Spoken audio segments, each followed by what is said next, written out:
Okay, so now that we've gotten our first top network underway and we've utilized an HDA processor, I want to show you guys the different ways we can go about visualizing the results of each of the different nodes as they cook. So you can actually visualize the results as they go through each node.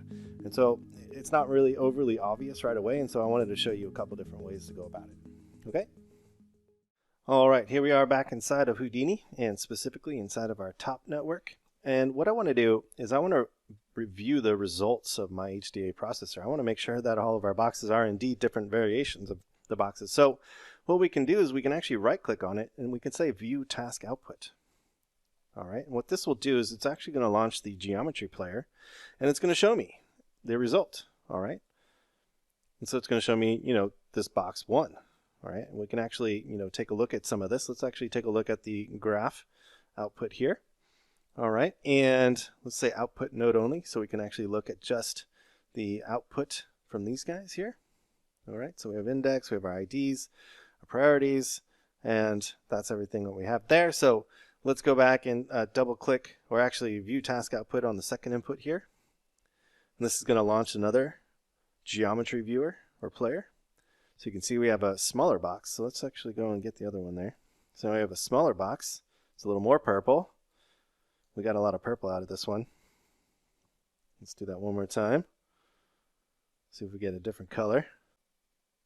There we go. Definitely liked to lean more towards the purple. All right, so what we're going to do is we are going to take a look at a different way to visualize this that I find a little bit more interactive. All right, so what we're going to do is jump out of our top network over here. Alrighty, and I'm going to create a new geometry node, and I'm going to call this PDG Viz. At least that's what I've been calling it, so far. And what we can do is we can actually create a file node up here, and in this file node, instead of trying to load up this geometry file, the default, what we can do is we can actually put in 2 backticks, and what we can do is we can actually put or utilize an attribute that PDG is actually kind of broadcasting, if you will, out to Houdini. And this attribute is called PDG, so PDG underscore output. And there we go. Look at that.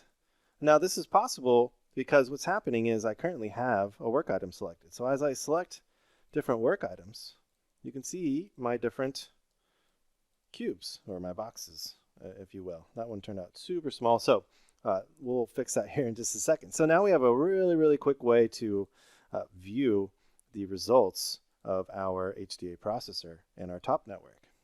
Okay, so let's take care of that really tiny box that came out there. What I want to do is I want to come back to my scale, and I'm going to say we can't go below 0.5, for instance. All right, let's do 2.5. How about that? All right, so now that I changed a value up here on my wedge node, what we want to do is we want to say dirty and cook output node. And what this will do is it'll cook the wedge again and then the output. So let's do this. So let's right click on this guy, say dirty and cook output node. And it happens so fast with the wedge node, it's hard to see. So now what we're doing is we are generating all of our box variations. Cool. So there we go. So now we can see now we're never getting a box below 0.25. All right, so that is how we can begin to visualize our results of our top networks. There's so many other ways that we can do this, and there's actually quite a few other built-in PDG attributes that we can use, but I really just wanted to show you just the basics, just for now, just to get you kind of warmed up with PDG and top networks in general. It's super cool, and hopefully you guys can start to at least see the potential in all this. And there's so much more that we're going to cover throughout this course. We're going to put together a whole node network that generates levels for us. So that is how we visualize the results of PDG.